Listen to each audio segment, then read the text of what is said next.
નમસ્કાર. વેબિનારમાં જોડાયેલ દરેકનું સ્વાગત છે. આજે ગિરનારી મંડળનો 708મો વેબિનાર છે. વક્તા છે અમદાવાદના વૈદ્યશ્રી વિનોદભાઈ ઠક્કર સાહેબ, જેઓ આપણને આયુર્વેદમાં પંચકર્મનું પ્રાધાન્ય ભાગ 4માં પંચકર્મના અન્ય વિભાગના નશ્ય અને બસ્તી વિશે માહિતી આપશે. તો વૈદ્યશ્રી વિનોદભાઈ ઠક્કર સાહેબને વિનંતી કે તેઓ પોતાનું વક્તવ્ય હવે શરૂ કરી શકે છે. નમસ્કાર સાહેબ. જય ધન્વંતરી. વાલા શ્રોતા બંધુઓ, આપના આજના વક્તાના વિષયે આપનો કોમેન્ટ બોક્સમાં પ્રતિભાવ આપશો તો આજના વક્તાશ્રીને પુનઃ પ્રકાશન અને પુનઃ વક્તવ્ય આપવામાં ઉત્સાહ વધશે એ અપેક્ષાએ પુનઃ પ્રાર્થના કે આપને આજના વક્તવ્ય વ્યાજબી અને યોગ્ય લાગ્યું હોય તો અવશ્ય કોમેન્ટ કરશો જી. નમ્ર પ્રાર્થના. જય ધન્વંતરી, જય શ્રી કૃષ્ણ, જય દ્વારકાધીશ. આજે આયુર્વેદમાં પંચકર્મ નું પ્રાધાન્ય ભાગ 4 અને આજે જે વિષય છે એ રોજિંદા જીવનમાં પણ અને સમજવા જેવો છે. પંચકર્મ વિજ્ઞાને અને તેના કર્મરૂપી ચિકિત્સાના પરિણામોએ વર્તમાન સમયમાં જન સમાજમાં આકર્ષણનું સ્થાન ઊભું કરેલું છે. વર્તમાન સમયમાં જ્યારે માંદગી અને એકથી વધારે રોગોથી માણસો પીડાઈ રહ્યા છે, ત્યારે યોગ્ય ચિકિત્સા તરફ લોકો સલાહ સંપર્કથી માહિતગાર થઈ રોગમાંથી મુક્તિ માટે વિવિધ ચિકિત્સા પદ્ધતિઓમાંથી સુલભ, સરળ અને અલ્પ જોખમી ચિકિત્સા તરફ અભ્યાસ કરી નિર્ણય લેતા થયા છે. આવા કપરા સમયે આયુર્વેદનું પંચકર્મ વિજ્ઞાને લોકોનું ધ્યાન વધુ ખેંચ્યું છે એ વાત સમાજમાં જોવા જાણવા મળે છે. મારા આયુર્વેદમાં પંચકર્મનું પ્રાધાન્યની શૃંખલામાં અગાઉ ભાગ 1, 2 અને 3 રજૂ કરેલ છે. આજે ભાગ 4 અંતર્ગત પંચકર્મના પ્રધાન કર્મના બાકી રહેલા 2 વિષય પર માહિતી પ્રદાન કરીશ. ભાગ 3માં વમન, વિરેચન અને અનુવાસન બસ્તી એમ 3 પ્રધાન કર્મોની સમજ અપાઈ ગઈ છે. આજે આસ્થાપન બસ્તી અને નશ્ય વિશેનું વક્તવ્ય આપવાનો પ્રયત્ન કરીશ. અગાઉ અનુવાસન બસ્તી વિશે સમજ આપી ત્યારે મેં સ્પષ્ટતા કરેલી કે અનુવાસન બસ્તી અને આસ્થાપન બસ્તી સમાંતર કરાય છે એ આપને યાદ કરાવી દઉં. અનુવાસન બસ્તી સ્નેહયુક્ત ઔષધ દ્રવ્યોથી કરાય છે, જ્યારે આસ્થાપન બસ્તી મુખ્ય રૂપે સંશોધન અર્થે પ્રયોજાય છે. ચરક, સૂત્રસ્થાન 16-20 અને અષ્ટાંગ હૃદય સૂત્રસ્રાવ 4-25 ની વ્યાખ્યાથી શરૂ કરું છું. દોષાઃ કદાચિત કુપ્યંતિ ચિતા લંઘન પચનેહિ ચિતા સંશોધનૈર્ય તુ ન તેષાં પુનરુદ્ભવ. આ 2 શ્લોક એક જ, પણ 2 બૃહત્રયના આચાર્યોએ જે આપણને આપ્યો છે એના વિશે થોડું સમજી લઈશું. ભાવાર્થ: લંઘન અને પાચન રૂપી સમમ ઉપચારોથી દામેલા દોષોને તેની વૃદ્ધિનું કારણ મળતા ફરી કુપિત થઈ શકે, પરંતુ સંશોધનથી જીતાયેલા સમાન અવસ્થામાં લવાયેલા દોષોની ફરીથી વૃદ્ધિ પ્રકોપ થવાની સંભાવના નહીવત રહે છે, અથવા તો રહેતી નથી. આ વાત આખા વેબિનાર દરમિયાન યાદ રાખજો. અત્રે આ શ્લોકને ઊંડાણથી સમજીએ તો ગાગરમાં સાગર જેટલો મર્મ છુપાયેલો છે. આશરે 2500 વર્ષ પૂર્વે આ શ્લોક ગ્રંથમાં લખાયેલ છે અને આજે પણ વર્તમાન સમયમાં શબ્દશઃ માર્મિક રીતે પ્રમાણિત દેખાય છે. કેવળ ઔષધથી રોગો થોડાક સમય માટે શમી જાય છે, પણ પુનઃ અનુકૂળ વાતાવરણ મળતા દેખાય છે. ત્યારે બીજી વાત જે શ્લોકમાં ઉત્તરાર્ધમાં બતાવી છે કે સંશોધન કરી ચિકિત્સા કરવામાં આવેલ હોય તો પુનઃ દોષો ઉદ્ભવતા નથી. મુખ્ય વાત આ સંશોધન ક્રિયા આયુર્વેદ સિવાય અન્ય કોઈ ચિકિત્સા પદ્ધતિમાં નથી એ અભ્યાસથી જાણી શકાશે. વાડકાપ કે સર્જરી કરીને દૂર કરવાની વિદ્યા છે, પણ સંશોધન કરી કોઈ પણ વાડકાપ વગર પુનઃ સ્વસ્થ કરવાની ક્ષમતા આયુર્વેદમાં જ છે એવો આપણે અનુભવ છે. શરીરમાં દરેક અંગોનું આગવું કાર્ય હોય છે, પણ વાડકાપ દ્વારા એ કાર્યને વિક્ષેપ કરી કે અંગ પ્રત્યંગને શરીરમાંથી દૂર કરી ચિકિત્સા કેટલી વ્યાજબી છે તે આપ સૂક્ષ્મ શ્રોતાઓ વિવેક બુદ્ધિથી નિર્ણય કરી શકો છો. મારો કોઈ ચિકિત્સા પ્રત્યે દ્વેષભાવ નથી કે ટીકા કરતો નથી એ પણ સ્પષ્ટ કરી કહી દઉં. જો કોઈ સતી ભૂલ જણાય તો વિનમ્રતા સાથે ક્ષમા પ્રાર્થના કરી સમ્ય ગણશોથી. હવે આજના વિષયને આસ્થાપન બસ્તી તરફ આપણે પ્રયાણ કરીશું.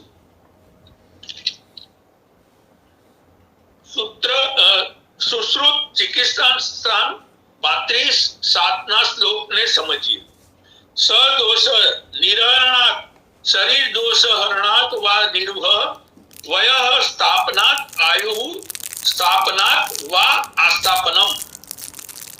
જે બસ્તી કર્મ દ્વારા શરીરના વિવિધ દૂષિત વાતાદી દોષો, રસ રક્તાદી ધાતુઓ અને શ્વેત મૂત્રાદી મલોને નિકાલ કરે છે અર્થાત દોષ નિરૂપણ કરે છે, એને નિરૂબસ્તી કહેવાય છે.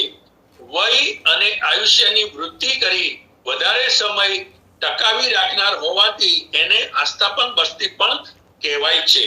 નિરૂ એટલે આસ્થાપન બસ્તીમાં પ્રધાન રૂપે ઔષધીય કવાતો દ્વારા તથા તેલ દૂધ આદિ ક્રિયાત્મક પ્રયોગ કરાય છે. શાસ્ત્રમાં તેના 5 પ્રકારના ભેદ જણાવેલ છે. માધુ તેલિક, યાપન, યુક્તરત, નિરુ, સિદ્ધ આ 5 પ્રકારની આસ્થાપન કે નિરૂબસ્તી બતાવેલ છે. હવે બસ્તી કર્મનું પ્રયોજન, એનો હેતુ શું? આયુર્વેદની બધી જ ચિકિત્સા શાખામાં બસ્તી કર્મના ઉલ્લેખ શાસ્ત્રોમાં જોવા મળે છે. 2 પ્રકારની બસ્તી પ્રયોગો દ્વારા કૃશ વ્યક્તિ પુષ્ટ તથા મેદસ્વી વ્યક્તિ કૃશ થાય છે. શરીરમાં દોષ દુષ્યનો શોધન સમન કરી બળ, વણ, આરોગ્ય અને આયુષ્યની વૃદ્ધિ થાય છે. માનવની ત્રણેય અવસ્થામાં બાલ્યાવસ્થા, યુવાવસ્થા તથા વૃદ્ધાવસ્થામાં થતા રોગોમાં અમૃત સમાન લાભ આપે છે. જેવી રીતે સૂર્ય દ્વારા પૃથ્વી પર રહેલા રસોનું શોષણ થાય છે, એ જ સિદ્ધાંત અનુસાર પક્વાશયમાં આપેલ બસ્તી પોતાના વીર્યથી પક્વાશયમાં રહીને પણ પગના નખથી માતાના વાળ સુધીના શરીરના તમામ અંગ પ્રત્યંગમાં પ્રકુપિત દોષોનું લેખન વર્જન કરી નિષ્કાસન કરે છે. આસ્થાપન કે નિરૂપ બંને શબ્દ પર્યાયવાચી છે. આસ્થાપન બસ્તી દોષ અને દુષ્ય અનુસાર વિચાર કરીને અનેક પ્રકારના દ્રવ્યોના સંયોગથી નિર્મિત કરાય છે. આ ઔષધ સિદ્ધ વિવિધ કલ્પનાઓ અનુસાર તેના કાર્ય પ્રયોગ મુજબ વાતજ્ઞ, બલ, વર્ણકૃત, સ્નેહનીય, શુક્રકૃત, કૃમિજ્ઞ, કૃષ્ય, ભેદનીય, મૂત્રકુચહર, વાજીકરણ વગેરે કાર્યનો લાભ લેવાય છે. અગાઉ જે 5 ભેદ જણાવ્યા તેમાં પ્રથમ મધુ તૈલિક છે. આ બસ્તી ઔષધમાં મધ અને તેલ પ્રધાન ઘટક હોય છે, એટલે એનું નામ મધુ તૈલિક જણાવાયું છે. આ બસ્તી પૂર્વકાળમાં દોષ દૂર કરવા બળ વણની પ્રાપ્તિ અર્થે રાજાઓ, શ્રીમંતો, મહાત્માઓને કરાવવાનું પ્રચલન હતું. અત્યારે એવું જોવા મળતું નથી. બીજું, યાપન બસ્તી. આયુષો યાપનમ દીર્ઘ કાલાનુવર્તનમ કુર્વંતી ઇતિ યાપન બસ્તયઃ. જે આયુષ્યનું યાપન એટલે કે લાંબા સમય સુધી ટકાવી રાખે તે આ બસ્તી પણ ખૂબ પ્રચલિત હશે. કારણ કે જે રીતે ભાવાર્થ જોયો તો રાજા, શ્રીમંતો જેવા આર્થિક સક્ષમ વ્યક્તિઓને તે સમયના રાજવય કે અનુભવી વય પ્રયોજન કરતા હશે એવું માની શકાય. યાપન બસ્તી શુક્ર, માંસ, બળવર્ધક તેમજ સંતાનોત્પત્તિ ક્ષમતા વધારનાર છે. આ બસ્તીના ઔષધ કલ્પમાં મધ, તેલ, દૂધ, માંસરસ, દૂધ, ગોળ જેવા દ્રવ્યો વિશેષ હોય છે. યુક્ત રથ બસ્તી. નામ પરથી સમજી શકાય કે યુક્ત વત્તા રથ બે શબ્દથી બનેલ યુક્ત રથ બસ્તી. જ્યારે સફર કરવી હોય અથવા સંગ્રામ માટે રથ પર સવાર થઈ જવાનું હોય ત્યારે કોઈ પણ પ્રકારનો બાદ ન થતા નિર્દોષ યુક્ત રથ બસ્તી પ્રયોજનમાં લેવાતી આ પણ મધુતૈલિક પ્રકારની બસ્તી છે. નિરુ બસ્તી. નિરુ બસ્તી દોષ દૃશ્યનું શોધન, સમન કરવાનું પ્રયોજન શાસ્ત્રમાં જણાવેલ છે. આમાં શાસ્ત્રીય રીતે પૂર્વકર્મ, પ્રધાન કર્મ અને પશ્ચાત કર્મ અનુસાર વિધિસર કરવાનું શાસ્ત્ર કથન છે. આ જે આપણે બસ્તીની વાત કરીએ છીએ, અગાઉ ત્રણ જે કીધી એ અને અહીંયા મુખ્ય નિરુ બસ્તી એની વાત મેં અત્યારે રજૂ કરી. સમીક્ષ્ય દોષો ઔષધ દેશ કાલ સાત્મ્યાની સત્વોકવયો બલાની બસ્તી પ્રયુક્તો નિયતમ ગુણાય સ્યાત સર્વ કર્માણી ચ સિદ્ધિમંતી. દોષ, ઔષધ, દેશ, કાલ, સાત્મ્ય, અગ્નિ, સત્વ, ઓક, વય અને બલ આ 10 ભાવોનો બરાબર અભ્યાસ કરી અને યુક્તિપૂર્વક પ્રયોજાલ બસ્તીથી નિશ્ચિત ગુણાલાભ થાય છે. સિદ્ધ બસ્તી. આ બસ્તી ચિકિત્સકીય વિવેક અનુસાર નિર્ણાયક હોય છે. વૈદ તેની કલ્પના સ્વતંત્ર યોગ દ્વારા યોજે છે. આસ્થાપન કરવા યોગ્ય લક્ષણો. આસ્થાપન નિરુ બસ્તી આપવા યોગ્ય દર્દીઓમાં સર્વાંગ રોગ, એકાંગ રોગ, કુક્ષી રોગ, વા, મૂત્ર, મળ અને શુક્રસંગ વ્યાધિઓ, બલ, માંસ, વણ અને શુક્રદોષ ગ્રસિત દોષો, આદમાન, અંગશુદ્ધિ, કૃમિકોષ્ઠ, ઉદારવત,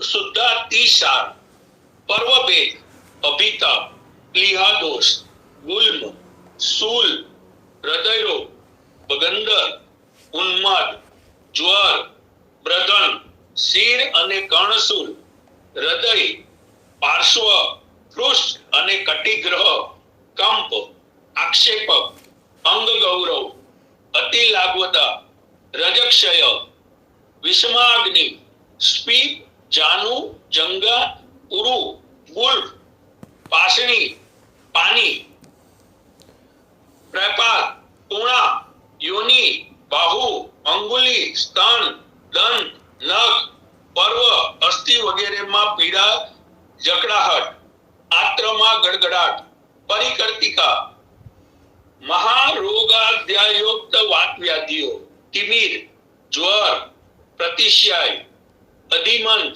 અર્ધિત, પક્ષાઘાત, અસ્મરી, શર્કરા. શર્કરા એટલે અહીંયા જે શર્કરા શબ્દ વાપર્યો છે એ કદાચ પ્રમેય અને મધુપ્રમેય માટે હોઈ શકે. શર્કરા શૂલ જેને અત્યારે પેન્ક્રિયાટાઇટિક શૂલ કહીએ છીએ, ઉપદંશ, આના, મૂત્રકુચ, વાત્રક્ત, અર્શ, સ્તન્યક્ષય, મન્યા અને અનુગ્રહ, મૂળગર્ભ, મુદગર,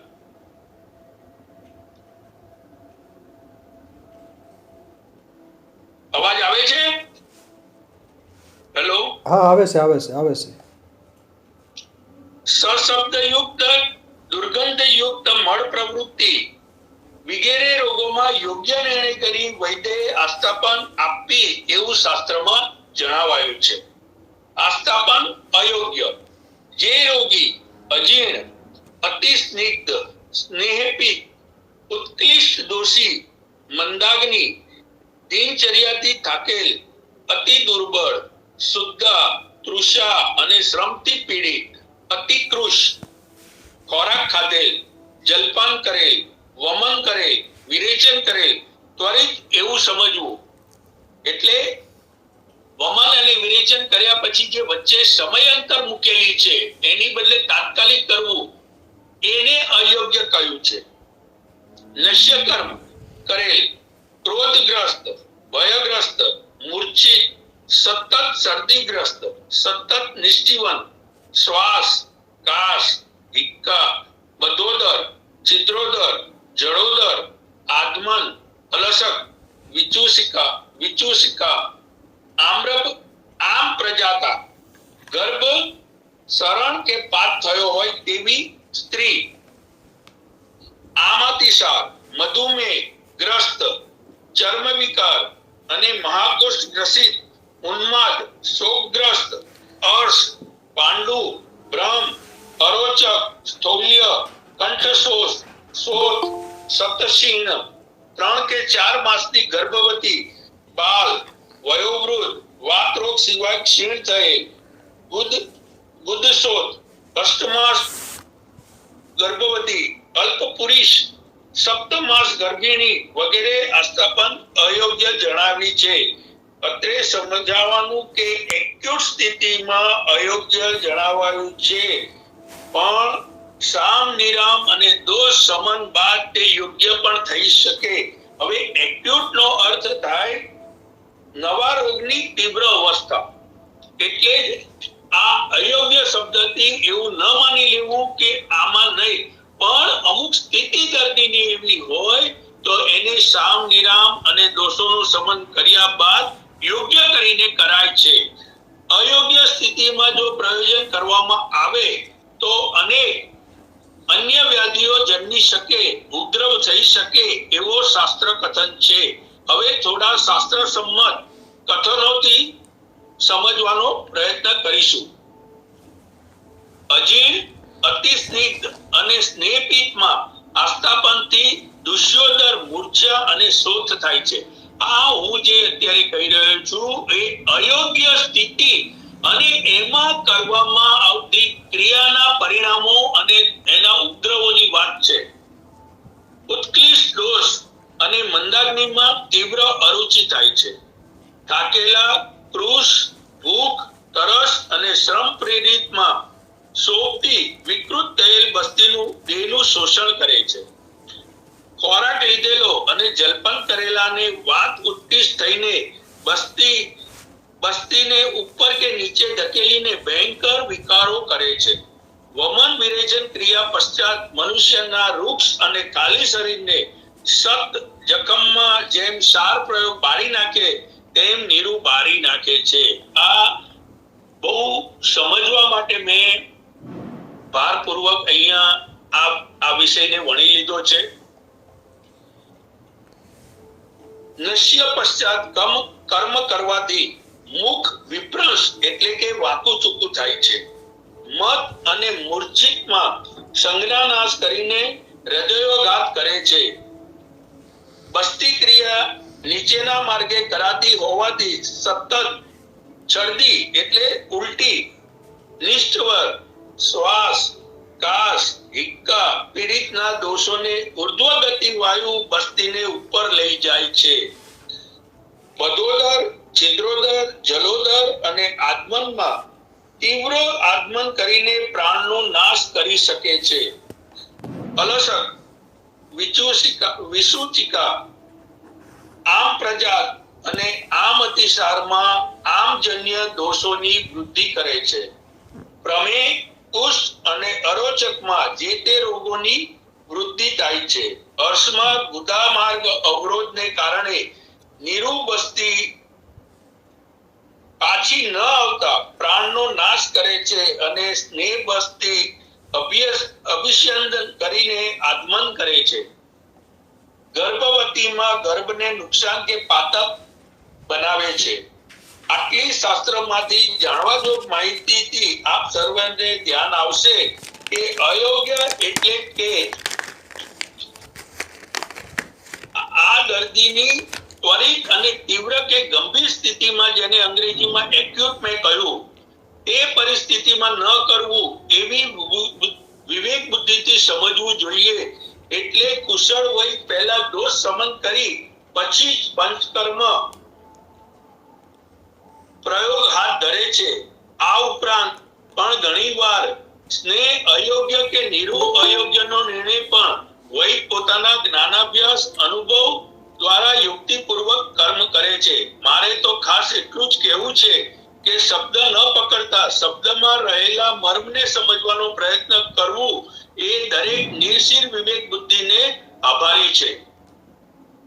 શાસ્ત્રમાં સ્નેહ, સ્વેદ, સ્વેદન, કાલ માત્રા વગેરેનું વિસ્તૃત જ્ઞાન અપાયું છે, પણ તે વૈદ્યકીય પાસું હોવાથી તેના વિશે બહુ જાણવું સામાન્ય જ્ઞાન માટે એટલું જરૂરી ન જણાતા મેં સામેલ કરેલ નથી. હવે સમ્યકાદિ યોગ, અયોગ્ય અને અતિ યોગના લક્ષણો જણાવું છું. જે બસ્તી કર્મથી નાભી પ્રદેશ, કટી, પાર્શ્વ, ઉદરમાં મળ તથા દોષોની વિકૃતિ અને સંચયને ઉકેડી વલોવીને શરીરને પોતાના ઔષધીય કલ્પનાના યોગથી સ્નેહન, લેખન, શોધન કરી મળને પગથી માથા સુધીના દોષોને બહાર લાવે તેને સમ્યક બસ્તી સમજવું જોઈએ. નીરુ બસ્તીના પ્રમાણસર ક્રિયાથી મળ, મૂત્ર, અધુવાયો નો સારી રીતે નિકાલ થાય, અન્ન પર રુચિ વધે, અગ્નિ વૃદ્ધિ થાય, શરીરમાં હળવાશ, કોષ્ઠમાં લઘુતા, શાંતિની અનુભૂતિ, પ્રકૃતિસ્થતા, સ્વસ્થતા પ્રાપ્ત અને બળની પ્રાપ્તિ થાય છે. અયોગ્યના લક્ષણ: બસ્તીના અલ્પ કે હીન ક્રિયાથી મસ્તક, હૃદય, ગુદા, બસ્તી પ્રદેશ અને પુરુષને શિશ્નમાં વેદના, શોથ, પ્રતિશાય, પરિકર્તિકા, મોડ આવવું, વાત અવરોધ, મૂત્ર અવરોધ, શ્વાસ કષ્ટતા અને શરીરમાં ગુરુતા અને અરુચિ, જડતા જણાય છે અને વાયુમંડળની અલ્પ વૃત્તિ જોવા મળે છે. અતિયોગના લક્ષણ: વિરેચન ના અતિયોગના લક્ષણો જે અગાઉના વેબિનારમાં મેં જણાવ્યા છે તે પણ નીરુ બસ્તીમાં સમજવા. વિશેષમાં ઘણા ઉપદ્રવ પણ થવાની શક્યતા રહે છે, પણ તે ઉપદ્રવને શાંત કરી, સમ્યક કરી દર્દીને રોગમુક્ત કરવાની કુશળતા વૈદને આધીન હોય છે. જેવા દોષ જણાય તે પ્રમાણે કુશળ અનુભવી વૈદ ઔષધ અને ક્રિયાકર્મ પ્રયોજે છે. નીરુ બસ્તી અંગે સામાન્ય જાણવા જોગ માહિતી અત્રે આપી છે. આ માહિતી કેવળ પંચકર્મની જાણકારી હેતુ અપાય છે, ક્રિયાત્મક કરવા માટે નહીં. મારા હેતુ પંચકર્મના લાભાલાભને જન સમાજ પ્રાથમિક તબક્કે સમજે અને તેનો લાભ લેવા ઈચ્છુક વૈદનો સંપર્ક કરે તે જ પ્રધાન હેતુ છે. સ્વ ચિકિત્સક થઈ પ્રયોગ કરે તો અલ્પ જ્ઞાનથી નુકસાન થવાની પૂર્ણ શક્યતા છે એ વાત યાદ રાખવી જોઈએ. અગાઉ મધુતેલિક બસ્તી, યાપન બસ્તીમાં શાસ્ત્ર મુજબ નિર્દોષ જણાવેલ છે, તો તે સંદર્ભે પુનઃ આપને ધ્યાન લાવું છું કે તે પણ વૈદો દ્વારા જ તેમની ક્ષમતા, જ્ઞાન અને અનુભવથી કરવામાં આવતી હતી. નીરુ બસ્તી કે આસ્થામાન બસ્તીને અત્રે પૂર્ણ કરી અને થોડુંક આગળના વેબિનારમાં ઉત્તર બસ્તીનો જે મેં ઉલ્લેખ કરેલો તેનો પુનઃ થોડોક વિસ્તાર જાણી લઈએ. એટલે ઉત્તર બસ્તીને પણ થોડું સમજી લઈએ. નિરુહાદુત ઉત્તરમ ઉત્તરેણ વા માર્ગેણ દીયતિ ઇત્યત ઉત્તર બસ્તી બસ્તી મૂત્ર માર્ગેણ દીયતે સ ઉત્તર બસ્તી. અસ્તાન સંગ્રહ સૂત્રસ્થાન 28:10. આ બસ્તી નીરુ બસ્તી પછી અપાય છે અથવા ઉત્તર માર્ગે ગુદાથી ઉપલા મૂત્ર માર્ગ અને જનન માર્ગમાં અપાય છે અથવા બસ્તીમાં શ્રેષ્ઠ ગુણો રહેલા છે એટલે શાસ્ત્રની ભાષામાં એને ઉત્તર બસ્તી કહેવામાં આવ્યું છે. શાસ્ત્ર અનુસાર પરિભાષિક રૂપમાં પુરુષોમાં મૂત્ર માર્ગ દ્વારા મૂત્રાશયમાં અને સ્ત્રીઓમાં અપત્ય માર્ગ દ્વારા ગર્ભાશયમાં આપવામાં આવે છે. ઉત્તર બસ્તીમાં સ્નેહ અને ઔષધીય ક્વાદ બંને પ્રયોગ થાય છે, માટે તે અનુવાસન અને નીરુ બંને પ્રકારની છે. ઉત્તર બસ્તી માટે કોઈ યોગ્ય અયોગ્ય એવું ગ્રંથમાં સ્પષ્ટ ઉલ્લેખ સ્વતંત્ર પ્રણય પ્રાપ્ત નથી, પરંતુ સામાન્ય સ્ત્રી અને પુરુષોમાં મૂત્રાશય ગત રોગોમાં પ્રયુક્ત થાય છે. સ્ત્રીઓમાં સામાન્ય રીતે યોનિગત રોગોમાં જનન માર્ગે ઉત્તર બસ્તી પ્રયોજાય છે. યોનિગત રોગોમાં જેવા કે વાતલા, પિત્તલા, શ્લેષ્મા, ત્રિદોષ, યોનિભ્રંશ, રજોદોષ, યોનિદોષ, યોનિશૂલ, તીવ્ર યોનિ વાપદ, અશ્રુગ્ધસ, પુષ્પનાશ, અનાર્તવ, અકાલ રજ પ્રવૃત્તિ, અપરાધ દ્વારા ગર્ભ નિરોધ, વ્યંધત્વ વગેરેમાં હિતાવ રહે છે. પછી વ્રણ બસ્તી. હવે વ્રણ બસ્તી એ શબ્દથી જ આપણે જાણી શકીએ વ્રણ એટલે ઘા. જ્યારે નાડીની સાથે જોડાયેલો ઘા હોય, નાડી વ્રણ થયો હોય ત્યારે વ્રણ બસ્તી પ્રયોજાય છે. વ્રણ બસ્તી એટલે ઘણીવાર છુંદાયેલું શરીર હોય, બહુ જ ઊંડે સુધી એનું સેપ્ટિક પહોંચી ગયું હોય, એવા સંજોગોમાં વ્રણ બસ્તી અપાય છે. આટલું આ બે બસ્તીઓનું અગાઉ મેં લીધેલું, પણ પુનઃ આપણી સમક્ષ ફરી સ્પષ્ટતા કરી. આ સિવાય બસ્તી શબ્દ જોડેલા બીજા ઘણા શબ્દો પ્રચલિત છે. મારા બીજા વેબિનારમાં સ્નેહનો એટલે પૂર્વકર્મમાં સ્નેહન, જ્યારે આપણે સ્નેહન વિશે વાત કરતા હતા ત્યારે મેં આનો ઉલ્લેખ કરેલો. આજે એ ને પણ થોડાક આપણે વિસ્તારથી સમજી લઈશું. કટી બસ્તી. કટી એટલે કમર. કમર પર એક પાળ બનાવીને અંદર સ્નેહ ભરીને જે બસ્તી અપાય તેને કટી બસ્તી કહેવાય છે. જાનુ બસ્તી. જાનુ બસ્તી એટલે ઘૂંટણો પર લોટની પાળ બનાવીને, સામાન્ય રીતે અડદનો લોટ વપરાય છે અને અડદના લોટની પાળ બનાવીને જે ક્રિયા હાથ ધરાય છે તેને જાનુ બસ્તી કહેવાય છે. ગ્રીવા બસ્તી એટલે ડોકમાં, સર્વાઇકલ સ્પોન્ડિલાઇટિસમાં ડોક ઉપર પણ જે આવી જ રીતના તેલ સિંચન અથવા તો ઘૃત સિંચન કરી અથવા તો ઔષધીય સિદ્ધ ઘૃતોનું સિંચન કરી અને જે બસ્તી અપાય છે તે ગ્રીવા બસ્તી. નેત્ર બસ્તી. નેત્ર બસ્તીથી આપણને સ્પષ્ટ સમજાઈ શકાય કે નેત્રને ફરતી જે પાળ બનાવીને ઔષધ ક્રિયા કરાય છે તે નેત્ર બસ્તી.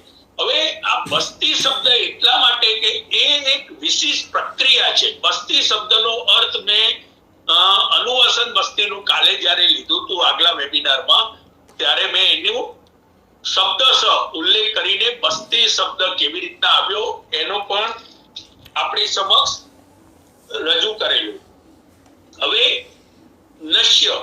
હવે નશ્ય એ ઉદ્ધવજત્રુ રોગો માટે વપરાય છે, પણ ઉદ્ધવજત્રુના બીજા પણ પ્રયોજનો સામાન્ય ભાષામાં આપણે જોતા હોઈએ છીએ.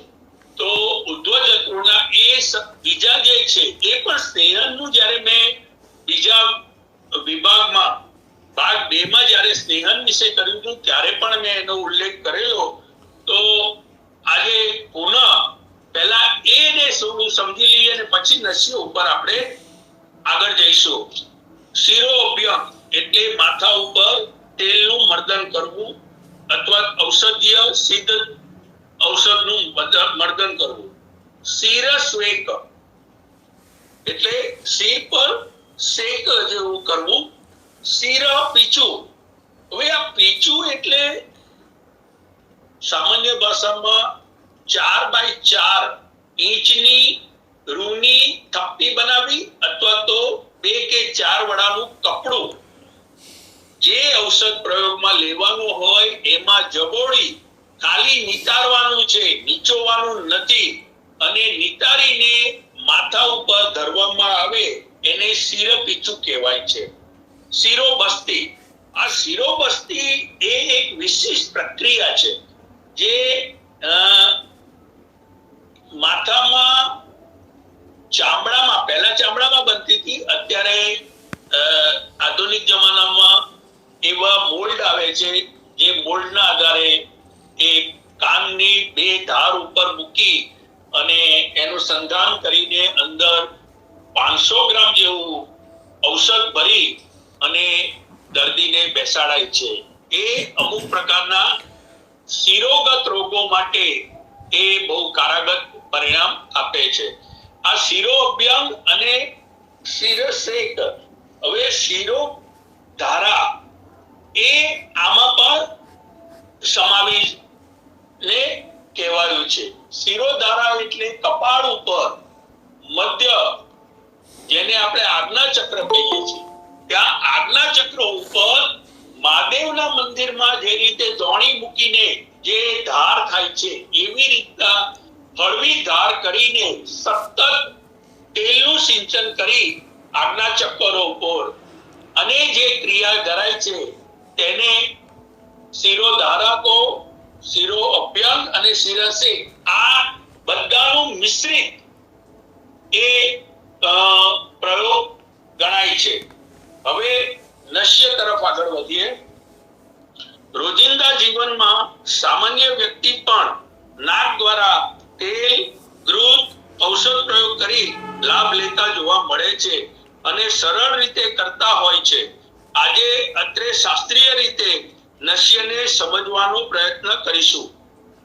શાસ્ત્રમાં જ્યારે એને પંચકર્મના 5 પ્રધાન કર્મમાં સમાવેશ કરેલ હોય તો તેનો શાસ્ત્ર સંમત હેતુ, પ્રયોજન અને લાભાલાભ વિશે પણ વિસ્તૃત જ્ઞાન હોવું જોઈએ.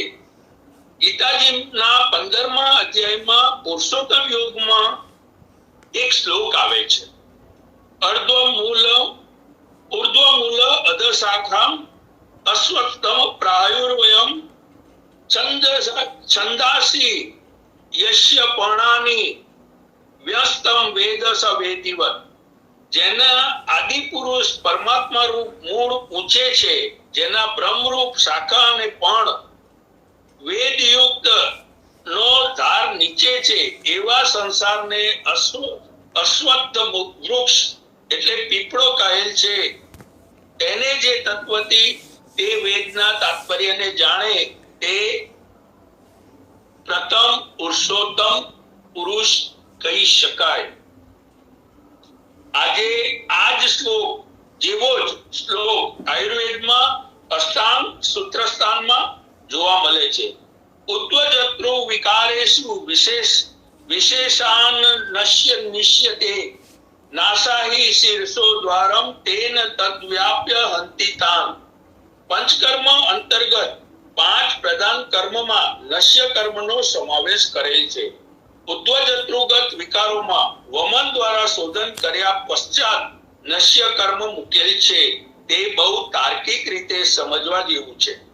શિરોગત રોગોમાં નાસા એટલે કે નાકની અંદર ઔષધ યોજી શિર, નેત્ર, કણ, ગળાના રોગોમાં પ્રભાવી પરિણામ લઈ શકાય છે.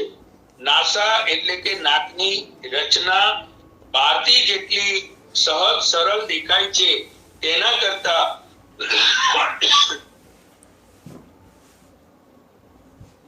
તેના કરતા એની સાથે આંતરિક ચિત્રો, નાડીઓ, સૂક્ષ્મ ચેતાવાહિનીઓ વગેરેનું સમૂહગુચ્છ બહુ જ રસપ્રદ રીતે સમજવા જેવું છે. અત્રે નસ્યકર્મ વિશેની માહિતી આપતા પહેલા નાકની આંતરિક રચના સમજાવવાનો પ્રયત્ન કરું છું. નાસાઈ શીર્ષો દ્વારમ, જે હમણાં મેં શ્લોકમાં કહ્યું, રજૂ કર્યું, તે નાકનો સંબંધ મસ્તિષ્કના બધા જ અવયવો, આંખ, મોઢું, ગળું, કાન તથા મગજ સાથે રહેલ હોવાથી ઉદ્ધવજત્રુગત રોગોમાં વિશેષ નાક દ્વારા વિવિધ ઔષધ પ્રયોજન થાય છે. નાસાની અંદરની ખુલ્લી ભૂંગળી જેવી જગ્યાને નાસા ગુહા, નેસલ કેવિટી કહેવાય છે. આપણે નાકના નસકોરા જે કહીએ તે. આ નાસા ગુહાના અંદર વચ્ચે આવેલ પડદાથી ગુહાના બે ભાગ પડે છે, જે બહારથી પણ જોઈ શકાય છે. નાકની બહારના છિદ્રોની જેમ અંદર ગળાને જોડતા બે છિદ્રો હોય છે. નાકને ફરતા જે અસ્થિઓ એટલે કે નાના હાડકા હોય છે તે પોલા હોય છે, જેને સાઇનસીસ કહેવાય છે, અને જેમાં હવા હોય છે. નાકની અંદરની બાજુએ એક શ્લેષમ કલા હોય છે, જેને મ્યુકસ મેમ્બ્રેન કહેવાય છે. નાસા ગુહાના અગ્રભાગમાં કેશ એટલે કે વાળ હોય છે. નાકના ઉપર ભાગમાં 3 વણાક હોય છે, જેમાંથી પ્રાણવાયુ પસાર થાય છે. સૌથી ઉપરનો વણાક ગંધગ્રાહી નાડીનો છેડો હોય છે. જે પ્રાણવાયુ નાકના છિદ્રો દ્વારા લેવાય છે, ત્યાં પ્રથમ વાળ દ્વારા રજકણ અને અન્ય ઘન પદાર્થો શોષાઈને વાયુને થોડો ગરમ કરી આગળ શ્લેષમ કલા સ્ત્રાવ, અશ્રુ સ્ત્રાવ અને આર્દ્રતાના સંયોજનથી હવાને ભેજવાળી બનાવે છે. ગંધગ્રાહી નાડી દ્વારા પ્રમસ્તિષ્કના સંઘ પ્રદેશમાં આવેલ ધ્રાણ કેન્દ્રમાં ગંધવાહી નાડી પહોંચે છે અને ગંધ જ્ઞાન થાય છે. મસ્તિષ્કના અધોભાગ એટલે કે તળિયામાં ધ્રાણ ત્રિકોણમાં નાડીનો સંગમ અને ઉત્પત્તિ સ્થાન રહેલ છે. આ છિદ્રોમય અસ્થિઓ, નાડીઓ, શિરાધમનીની સૂક્ષ્મ શાખાઓ તથા લસિકા વાહિનીઓનો સંગમ સ્થાન હોવાથી નસ્ય દ્વારા તમામ શાખા પ્રશાખા દ્વારા ઔષધ ઉદ્ધવજત્રુમાં વ્યાપી જાય છે, એટલે નાસાઈ શીર્ષો દ્વારમ કહેવાયું છે. બહુ સરળ ભાષામાં મેં સમજાવવાનો પ્રયત્ન કર્યો. મગજના તમામ અંગોને નાક દ્વારા જે ઔષધ પ્રયોગ કરાય છે એને સમજી શકાય તે મારો હેતુ હતો. આટલું રચના સંબંધે પ્રાથમિક જ્ઞાન આપી પુનઃ નસ્ય કર્મના વિષય તરફ આગળ વધીએ. ઔષધમ ઔષધ સિદ્ધો સ્નેહોવા નાસિકાભ્યામ દીયતે ઇતિ નશ્ય. ઔષધ અથવા ઔષધ સિદ્ધ સ્નેહને નાસારંધ, નાકના છિદ્રો દ્વારા જે આપવામાં આવે છે, અર્થાત નાકથી ગ્રહણ કરાવવાનું જે ઔષધ હોય તેને જ્ઞાનીજનો નશ્ય કહે છે. નશ્યના પર્યાય નાવન, નસ્ત, શિરોવિરેચન, શિરોવિરેક અને મૂર્ધ વિરેચન તરીકે કહેવાય છે. નશ્યનું પ્રયોજન ઊર્ધ્વમૂલમ અધશાખમ ઋષિયા પુરુષમ વિદઃ મૂલ પ્રહારણીન તસ્માત રોગાન શીઘ્રતમ જયતે. અષ્ટાંગ હૃદય ઉત્તરાર્ધ 24-58 શ્લોક. માનવ શરીર રૂપી વૃક્ષનું મૂળ ઉપર શિર પ્રદેશમાં છે તથા તેની શાખાઓ અને પ્રશાખાઓ નીચે તરફના અંગ પ્રત્યંગ સુધી ફેલાયેલ હોય છે. શિરને જ્યારે કોઈ દોષ વિકૃત કરે ત્યારે તુરંત ચિકિત્સા થવી જોઈએ. શરીરમાં પ્રસરેલી ચેતાતંતુ નાડી જો વિકૃતગ્રસ્ત થાય તો વિલંબ થવાથી અનેક દીર્ઘકાલીન માંદગી આવી શકે એ વાત પણ યાદ રાખવી રહી. મસ્તિષ્કમાંથી બધા સંદેશા શરીરને પહોંચે છે અને તેનું કાર્ય ઇન્દ્રિયો દ્વારા થાય છે. આ જ ઇન્દ્રિયો દોષયુક્ત થાય તો શું તકલીફ આવી શકે એ સર્વે વિચારવા જેવું છે. નશ્ય પ્રયોજનથી આયુર્વેદ અને આધુનિક વિજ્ઞાનના લાભો વિશે પણ જાણી લઈએ.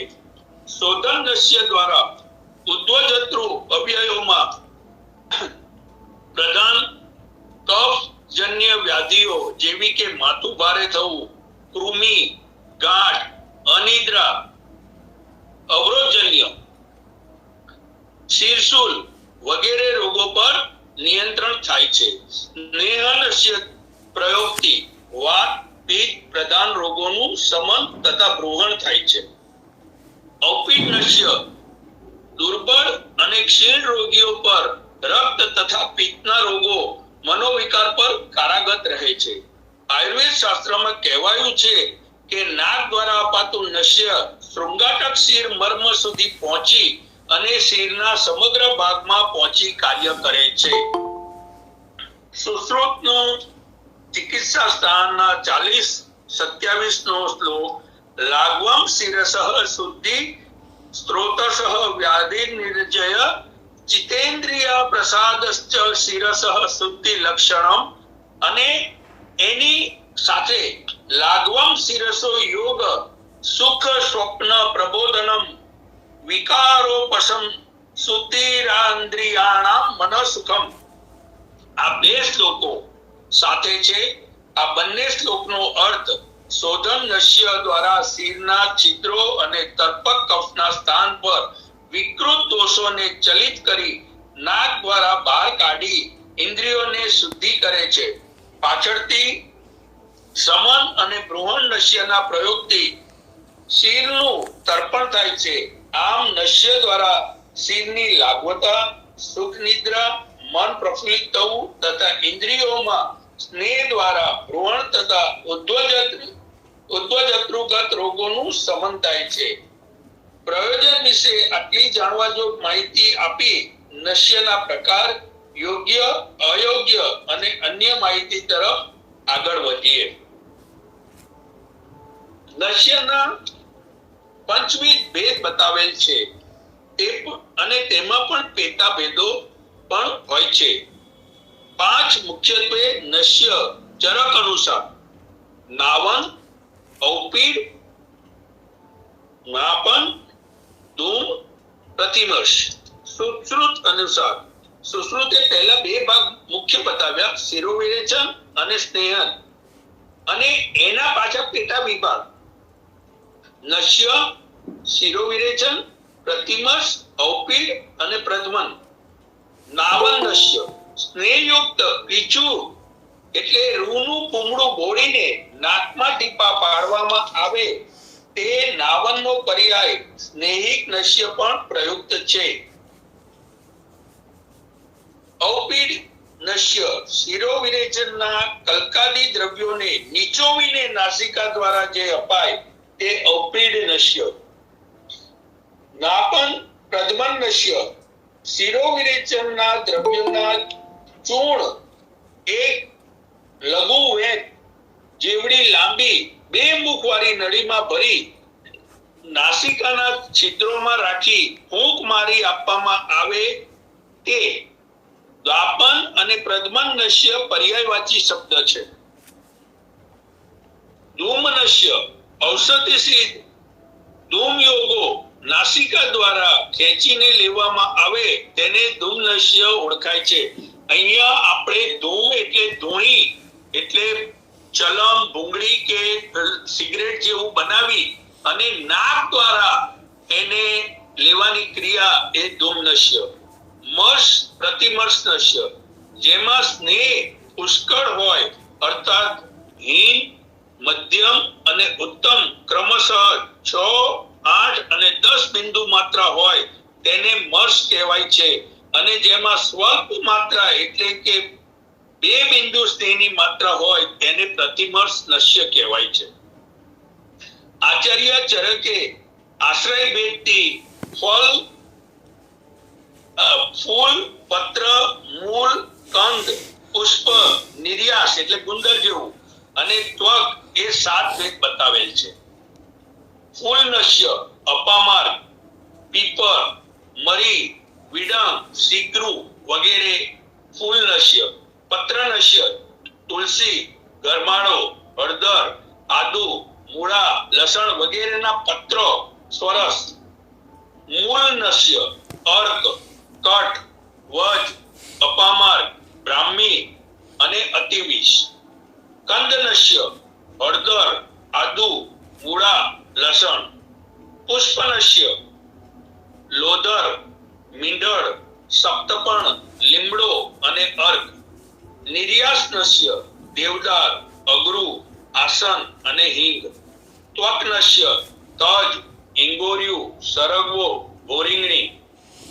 આ બધા દ્રવ્યો જે જણાવાયા છે તેના તથા અન્ય દ્રવ્યોના સ્વરસ, કલ્ક, ચૂર્ણ, ક્વાથ, શીર, ક્ષાર, સિદ્ધ જળ, સિદ્ધ તેલ, સિદ્ધ ઘૃત, માંસરસ, મધ વગેરે વિવિધ કલ્પભેદથી નશ્ય પ્રયોગ આચરાય છે.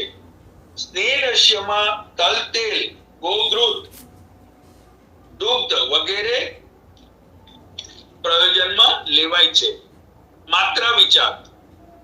હવે કેટલું આપવું? સારંગધર મુજબ, કારણ કે સારંગધર એક શ્લોક છે, ચિકિત્સેતુ સારંગધર એવું કહેવાયું છે, એટલે મેં સારંગધરનો મત લીધો છે.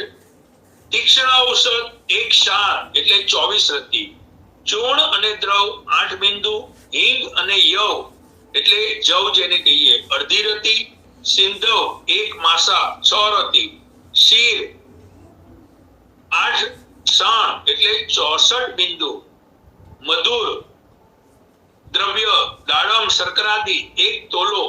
સિદ્ધ જલ 1 તોલો. સ્નેહ બિંદુની માત્રા.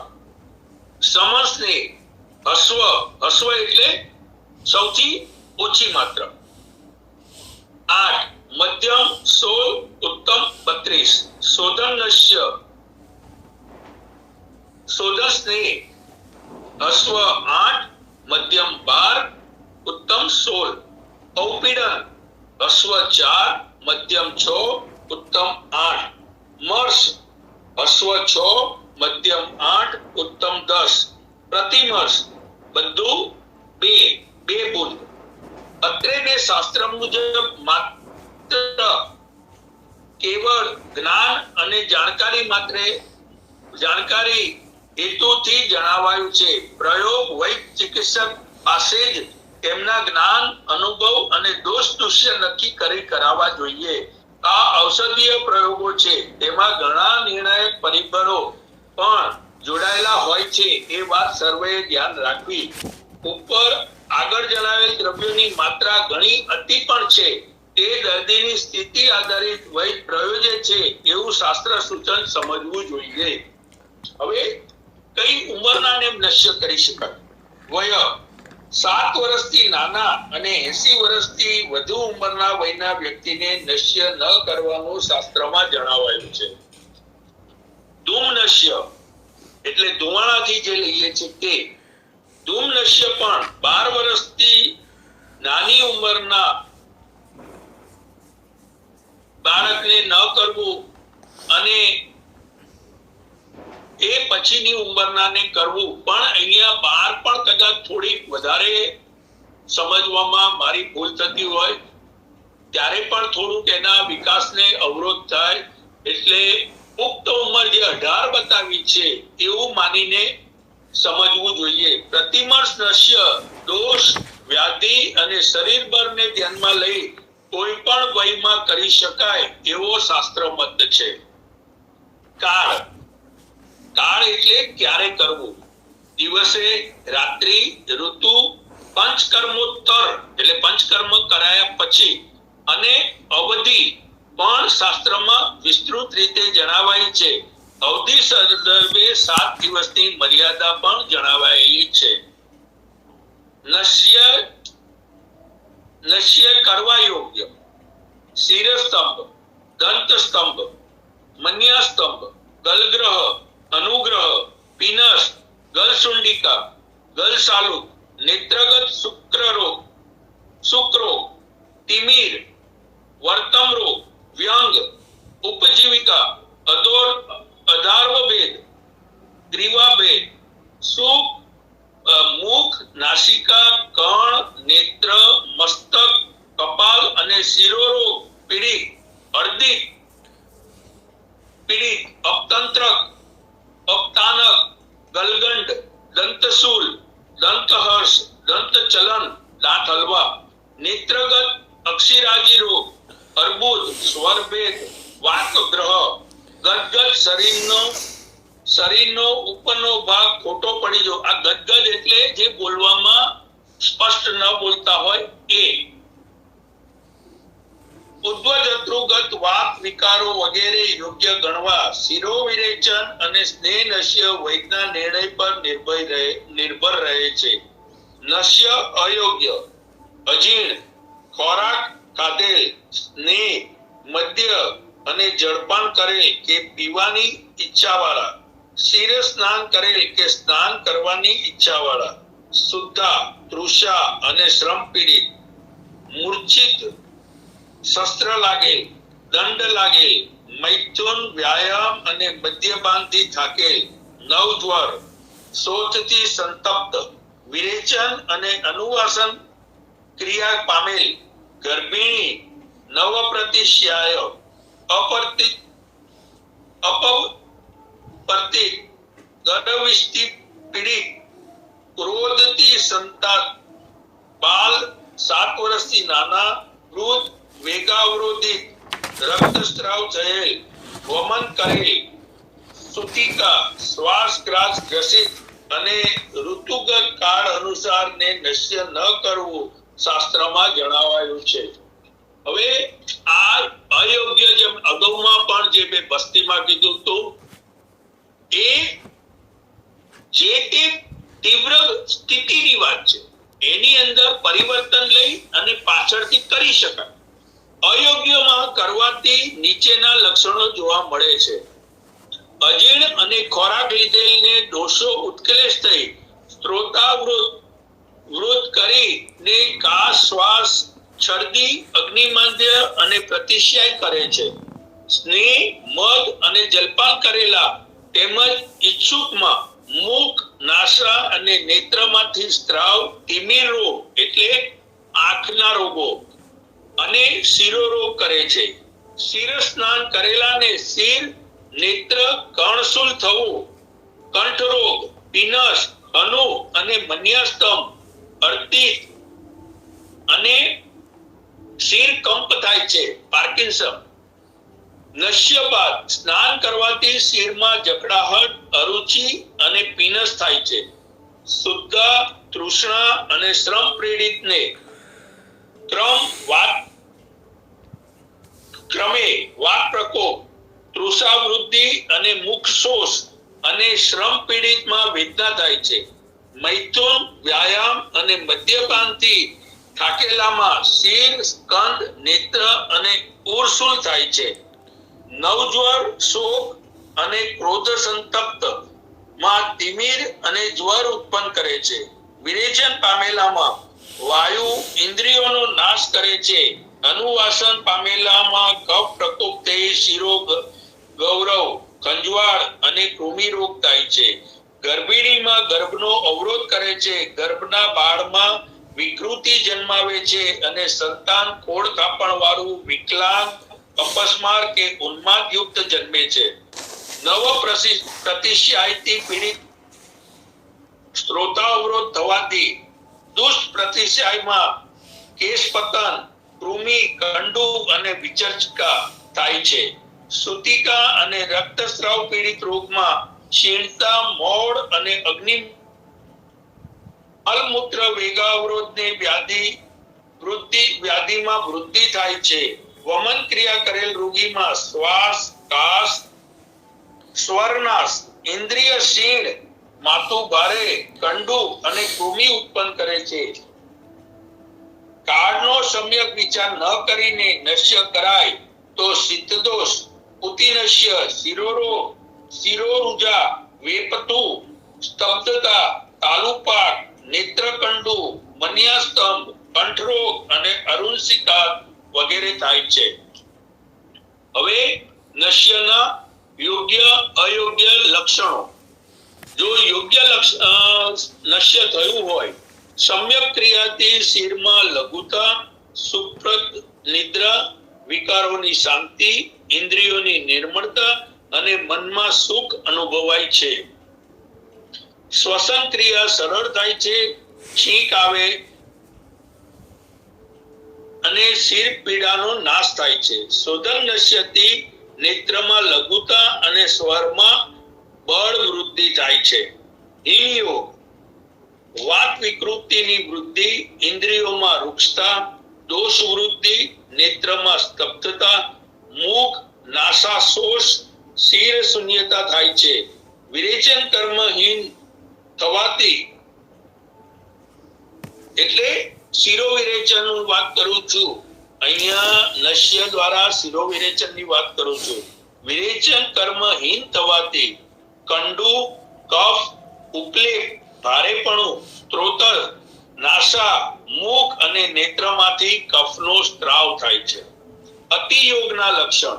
નશ્યના અતિયોગથી કફનો સ્ત્રાવ વૃદ્ધિ, શિરગૌરવ, ઇન્દ્રિયોમાં વિભ્રમ, કંડુ, અરુચિ, પીનસ થાય છે.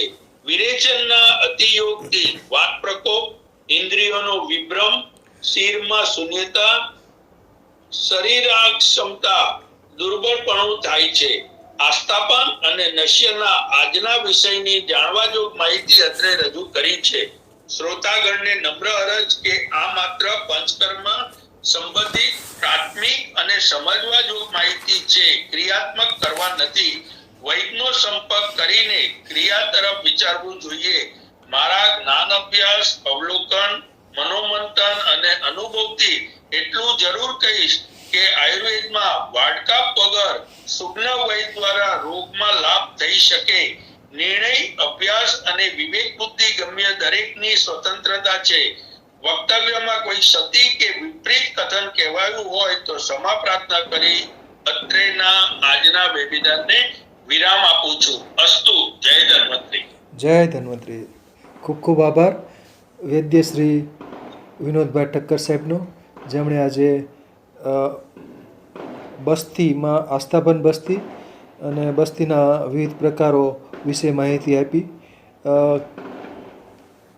પંચકર્મનું પ્રાધાન્યમાં જે પ્રધાન કર્મમાં આસ્થાપન બસ્તી, અનુવાસન બસ્તી, જાનુ બસ્તી વિશે માહિતી આપી, વ્રણ બસ્તી, શિરો બસ્તી, ઉત્તર બસ્તી, ગ્રીવા બસ્તી, કટી બસ્તી, નેત્ર બસ્તી. તો બસ્તી વિશે ઘણી બધી માહિતી આપી. બસ્તીના જે આસ્થાપન બસ્તી છે એના કેટલાક પ્રકારો છે એના વિશે પણ સરસ માહિતી આપી. અને બસ્તી કયા કયા રોગોમાં ઉપયોગી થાય અને બસ્તી કોણે ન કરવી એના વિશે પણ સરસ માહિતી મળી. સરસ રહ્યું વક્તવ્ય. અને છેલ્લે નશ્ય વિશે માહિતી આપી. નશ્યના પ્રકારો: પદ્યમન નશ્ય, મર્શ નશ્ય, પ્રતિમર્શ નશ્ય, અવપીડ નશ્ય, ધૂમ્ર નશ્ય. એટલે આ બધા નશ્યના આવા બધા પ્રકારો આપ્યા. નશ્યના દ્રવ્યો વિશે માહિતી આપી અને કયા કયા રોગોમાં નશ્યની ઉપયોગિતા છે એના વિશે પણ સરસ માહિતી આપી. તો નશ્ય વિશે સરસ રહ્યું વક્તવ્ય. અને નશ્યના પ્રકારો વિશે, નશ્યના દ્રવ્યો વિશે પણ માહિતી આપી છે. સરસ. હવે કેટલાક સવાલ હું પૂછી લઉં છું. ઠક્કર સાહેબ, આ બસ્તી અને એનિમા વિશે, આધુનિક એનિમા અને બસ્તી વિશે શું તફાવત છે? બહુ સમજવા જેવો અને વિરોધાભાસ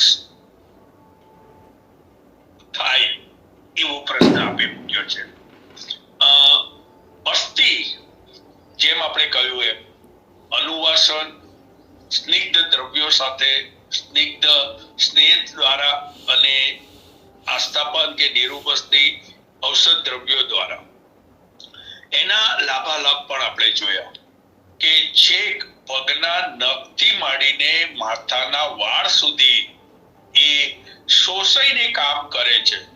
એટલે બસ્તી એ આયુર્વેદનું કલગી કહી શકાય. અને એનીમા એટલે તો ખાલી બૃહદાંત્રમાં એકત્રિત થયેલા મળને બહાર કાઢવા માટેની ક્રિયા.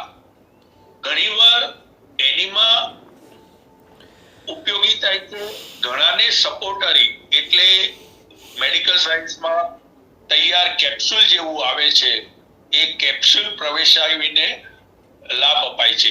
એવું જ સ્ત્રી રોગોમાં પણ હવે વજાઇનલ કેપ્સ્યુલ આવી ગઈ છે, પણ એ જે પરિણામ આપે અને આયુર્વેદની પંચકર્મની બસ્તી જે પરિણામ આપે એમાં હું મારા મતે એટલું સ્પષ્ટ સમજી શકું છું ને કહી શકું કે બેમાં કદાચ બહુ લાંબો તફાવત સમજવો પડે એવો છે.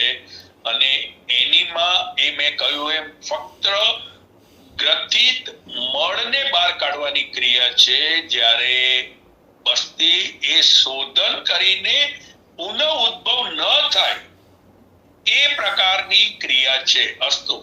વાહ વાહ, સરસ. બીજું આ બસ્તીના તમે ઘણા બધા પ્રકારો તો જણાવ્યા, તો એક માત્રા બસ્તી પણ આવે છે, એના વિશે માહિતી આપો. માત્રા બસ્તી કઈ અને કઈ પ્રકારની બસ્તી કહેવાય? માત્રા બસ્તી એ કાલના વેબિનારમાં લીધું તું, ફરી યાદ કરાવી દઉં કે જેમાં બહુ અલ્પ દ્રવ્યો, સૌથી નીચેના સ્તરનું માપ જે છે એ માપથી જે બસ્તી અપાય એને માત્રા બસ્તી કહેવાય. માત્રા એટલે એક નિશ્ચિત અંકથી માપ નક્કી કરેલું છે. અને કાલે મેં બહુ સ્પષ્ટતા કરી હતી, ફરી હું કહી દઉં કે નીરુ બસ્તી જે લેવાય એનો ચોથો ભાગ આસ્થાપનમાં અને સ્નેહ બસ્તીનો અડધો ભાગ, ચોથો ભાગ સ્નેહ બસ્તીનો ચોથો ભાગ આસ્થાપન બસ્તી, અને આસ્થાપન બસ્તીનો અડધો ભાગ એ માત્રા બસ્તીનું માપ કહેવાય છે. એટલે આખી પ્રક્રિયા નીરુ બસ્તીનું જે માપ વૈદ નક્કી કરે એના આધારે આ બધી બસ્તીઓના માપ નક્કી થાય છે. અને એમાં જે સૌથી નીચેના કક્ષાની જે દ્રવ્યોની પસંદગી થાય એને માત્રા બસ્તી કહેવાય છે. અસ્તુ. બરાબર છે. બીજો પદ્યમન નસ છે, સામાન્ય રીતે પાવડર સ્વરૂપે લેવાતું હોય છે.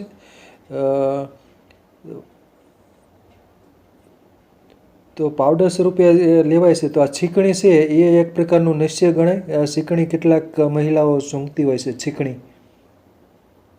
હા, બજર જેને આપ કહો છો એ છીકણી કહો, બજર કહો.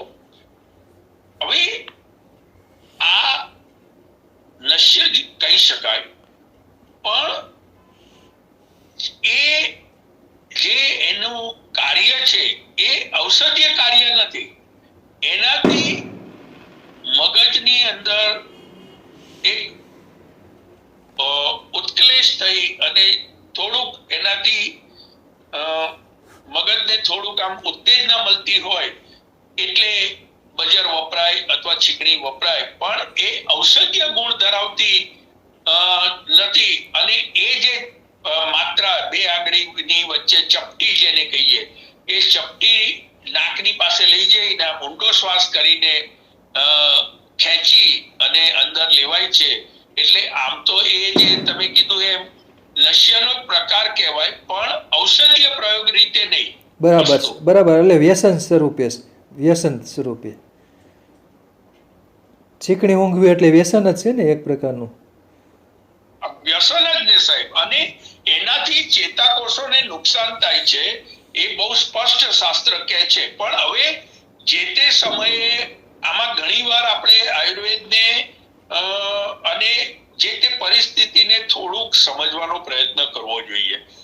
આજે એ વખતે નિરક્ષરતા વધારે હતી અને જ્યારે અમુક પ્રકારના રોગોથી પીડિત હોય ત્યારે આ પાછું આ જે છીકણી કે બજર જે બને ને એની અંદર પાછા અમુક દ્રવ્યો ઉમેરી એને ઘૂંટીને એને કપડછાણ કરીને બનાવવામાં આવે છે. એકલું તમાકુ પણ નથી હોતી. એટલે એ જે તે સમયે જે બનાવાતી હતી એની ગુણવત્તા કદાચ હોઈ શકે કે કંઈક લાભ આપતી હોય, પણ તમાકુનો પ્રમાણ આવતો હોવાથી એ ઔષધીય ગુણમાં સમાવેશ કરવો એ વ્યાજબી નથી એવું કહી શકાય. અસ્તુ. બરાબર છે. બીજું ધૂમ્ર નશ્ય એક આંકડાનું સૂકું પ્રકાંડ હોય બીડી સ્વરૂપે લેતા હોય છે, જે ખાસ કરીને આધાશીશી અને અસ્થમા એટલે કે શ્વાસ માટે આંકડાનો સૂકું પ્રકાંડ હોય અને બીડી સ્વરૂપે એક બાજુ સળગાવી અને એનો ધુમાડો મોં વાટે અથવા નાક વાટે લેવાનો હોય છે. તો એ આમ તો મોં વાટે લેતા હોય છે, પણ નાક વાટે પણ લેવાય, એટલે ધૂમ્ર નશ્ય એટલે ધુમાડો નાક વાટે લેવાનો. તો એના વિશે પ્રકાશ પાડો. હવે ધૂમ્ર નશ્ય ને સામાન્ય રીતે આપણે બે રીતે વિચારવું પડે. મુખ દ્વારા લઈ અને મોંને બંધ કરી લેવાનું અને નાક દ્વારા કાઢવાનું. અને ઘણા પ્રયોગો એવા છે કે નાક દ્વારા પણ એની માત્રા એટલે એકાદો કશ જે કહેવાય ને કશ એકાદ વાર જ એને નાકથી લેવાનું છે. એમાંય તમે જે અર્કની વાત કરી ભૂંગળી સ્વરૂપ, તો એમાં તો સ્પષ્ટ છે કારણ કે એ અતિ તીવ્ર છે, અતિ તીવ્ર અને અતિ ઉષ્ણ છે. એટલે એકાદો કશ એ સમ્યક કહી શકાય. બાકી જો વધારે રીતે લેવામાં આવે તો મસ્તિષ્કમાં એના થોડાક અવગુણો પણ જોવા મળે. એટલે આ વાત કેવી થઈ કે વૈદ્યના અનુભવ અને અભ્યાસના આધારે થઈ બંને પ્રક્રિયાઓ બતાવી છે. ઘણીવાર આના ઘણા બધા ચર્ચાઓ પણ આમાં થઈ કે નાક દ્વારા લેવું કે મોંમાંથી લઈને નાક દ્વારા છોડવું, પણ અમુક વૈદ્યોએ નાક દ્વારા લઈને જે પરિણામ અને પ્રયોગો સફળ પરિણામ લીધા છે એ લોકોનું કહેવું એમ છે કે નાક દ્વારા જે પરિણામ મળે છે એ વધારે સારું હોય છે. પણ એને જે પ્રક્રિયા જે રીતે કરાવવાની હોય છે એક જ વાર એને નાકથી ખેંચવાનું હોય છે અને બીજું નસકોરું બંધ રાખી પછી બીજું નસકોરામાંથી એકવાર ખેંચવાનું ને પેલા નસકોરાને બંધ કરવાનું. આ એક જ વાર ખેંચવાની અને પ્રક્રિયા છે. એટલે એ વિવેક બુદ્ધિ વૈદ્યને આધીન અને આયોજન લેનાર વૈદ્યની કુશળતા ઉપર નિર્ણય થાય છે. અસ્તુ. બરાબર છે. બીજું ધૂમ્ર નશ્યનો બીજો એક આધુનિક રીતે આપણે હોય છે વેપોરાઇઝર વડે નાશ લેવાતો હોય છે. ખાસ કરીને નાક બંધ થઈ ગયું હોય, શરદી સરેખમ જેવું થઈ ગયું હોય ત્યારે ખાસ કરીને નાશ લેવાતો હોય છે. બામ કે બીજું કંઈ અંદર જે બાષ્પશીલ દ્રવ્યો નાખ્યા હોય અને એને નાશ લેવાતો હોય છે વેપોરાઇઝરની મદદથી. અથવા કોઈ જે બાષ્પશીલ તેલ હોય મેન્થોલ અથવા ઓલી ધારા કહેવાય ને અમૃત ધારા કે અમૃત બિંદુ એ નાખી અને એનો નાશ લેવાતો હોય છે પાણીમાં નાખી અને વેપોરાઇઝર મશીન વડે. તો એ પણ એક પ્રકારનો નશ્ય કહી શકાય ને, ધૂમ્ર નશ્ય. ના સાહેબ, અહીંયા થોડું સમજવા જેવું છે. આ જે છે ને એ બાષ્પ છે. આયુર્વેદમાં બાષ્પનો જે પ્રકાર બતાવ્યો છે કારણ કે એ એટલું નાક ઉપર પ્રયોજન નથી થતું. એ જે લેવાય છે એ વરાળ દ્વારા આખા મુખ ઉપર એ વરાળ જાય છે. એટલે નાક દ્વારા એ અંદર પ્રવેશે છે પણ સ્પેસિફિક નાસા ગુહા દ્વારા એ પ્રયોજન નથી થતું. એટલે એનો પ્રયોગ નશ્યમાં ગણવો હોય તો ગણી શકાય, પણ એ બાષ્પનો શબ્દ અંતર્ગતનો પ્રયોગ છે. કારણ કે વરાળ જે છે, સ્ટીમ છે, એ આપણે તમે જુઓ તો તપેલું કે કંઈક એવું પાત્ર હોય એની ઉપર ટુવાલ અને ગોદડું ઓઢી અને આખું જે વરાળ ઢાંકણું કાઢીને વરાળ આખી મોઢા ઉપર લઈએ તો એ બાષ્પની પ્રક્રિયા છે, પણ એ નાક દ્વારા એ બાષ્પ અંદર જાય છે એટલે નશ્યમાં ગણી શકાય, પણ શાસ્ત્રીય રીતે એ બાષ્પની પ્રક્રિયા છે એવું હું કહી શકું. માફ કરજો, પણ શાસ્ત્રીય રીતે એ બાષ્પની પ્રક્રિયા છે. અસ્તુ. બરાબર છે. બીજું સળબિંદુ તેલ અને અણુ તેલ વિશે માહિતી આપો, જે એનું નશ્ય સામાન્ય રીતે લેવાતું હોય છે, સળબિંદુ તેલ અને અણુ તેલ. બહુ માર્મિક તમે ધર્મ સંકટમાં મૂકી એવો પ્રશ્ન મૂક્યો. સળબિંદુ તેલ એટલે 6 બિંદુથી પ્રતિમર્શ નશ્ય આપવાની જે વ્યાખ્યા છે એ સળબિંદુ તેલ. અને અણુ તેલ એ થોડું વધારે ઉગ્ર અને શીઘ્ર પરિણામદાયી છે, એમાં કોઈ બે મત નથી. પણ જે મેં વચ્ચે વક્તવ્યમાં કીધું હતું, નશ્ય કેટલા દિવસ લેવું, મહત્તમ 7 દિવસની અવધિ બતાવી છે. હવે ઘણાને દુષ્પ્રતિશય, પીનસ અને સૌથું આવા રોગો હોય પ્રકૃતિજન્ય, તો એ લોકો આખી બોટલ દુકાનેથી લીધા પછી દૈનિક રોજ જે, અને ઘણા તો સવાર સાંજ નાખતા હોય, તો મારો ખાલી વિવેક એટલો જ છે કે 7 દિવસ કર્યા પછી થોડો વિરામ આપી, અને કારણ કે એ અંદરની શ્લેષમ કલાને નુકસાન કરે છે, એટલું તીવ્ર અને ઉગ્ર હોય છે. એટલે અણુ તેલ વાપરવામાં થોડુંક વચ્ચે અંતર આપી, અથવા નાકના નસકોરામાં ઘીમાં આંગળી બોરી પહેલા નસકોરામાં ફેરવી અને અણુ તેલનો પ્રયોગ કરવો જોઈએ. નહીતર આંખ અને બીજા ઇન્દ્રિયોને થોડુંક જો અવિવેકથી વાપરવામાં આવે તો લાંબા ગાળે નુકસાન થવાની સંભાવના જોડાયેલી છે. અસ્તુ. બરાબર છે. બીજું ગુડ સૂટ નશ્ય વિશે માહિતી આપો, એટલે ગોળ અને સૂટનું નશ્ય. હા, સૂઠી ગુડ નશ્ય. હવે સૂઠી ગુડ નશ્ય જે આજથી 50-100 વર્ષ પહેલાના વૈદો, અને ખાસ તો હું રસિકલાલ પરીખનું નામ લઈને હું કહીશ કે એમને ત્યાં ઉદ્ધવજતુના રોગના દર્દી જતા, એટલે એક સ્ટ્રો જેવી એમને ભૂંગળી બનાવેલી અને એને સુવડાવી, અને એ ભૂંગળીમાં ડબલ કપડાથી છાણેલી સૂંઢ નાકમાં પ્રવેશ કરાવતા.